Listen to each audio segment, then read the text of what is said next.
मला काल फोन आला होता की कुटुंब म्हणून प्रचाराला या.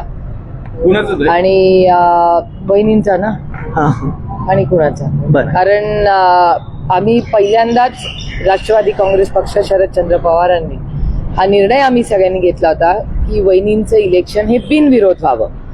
आणि पहिली भूमिका आम्ही मांडली. त्यानंतर काँग्रेस आणि उद्धवजींचे मी जाहीर आभार मानते की त्यांनीही सहकार्याचीच भूमिका दिली.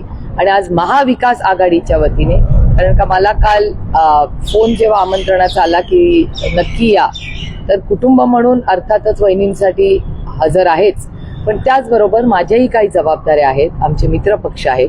त्याच्यामुळे एक नैतिकता म्हणून मी काल काँग्रेसशीही बोलले, मी उद्धवजींशी बोलले. दोघांचीही सहकार्याची भूमिका होती आणि दोघांची भावना एवढीच होती की कुटुंब म्हणून तुम्ही जाणार असाल तर जा, आम्ही सगळ्यांनी पाठिंबा दिलाच आहे.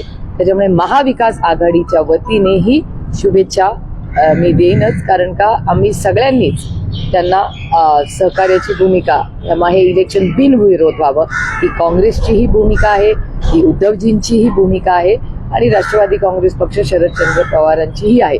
त्याच्यामुळे महाविकास आघाडीच्या वतीने आमच्या सगळ्यांचं एक मत आहे की ही इलेक्शन बिनविरोध व्हावी. आणि आम्हाला सगळ्यांनाच वाटलं होतं की मतदान होणारच नाही. म्हणजे आम्हाला जेव्हा आम्ही सगळ्यांनी पाठिंबा दिला तेव्हा आम्हाला वाटलं होतं की बिनविरोध होईल, तेव्हा मतदानाची वेळ येईल असं आम्हाला कधीच वाटलं नाही.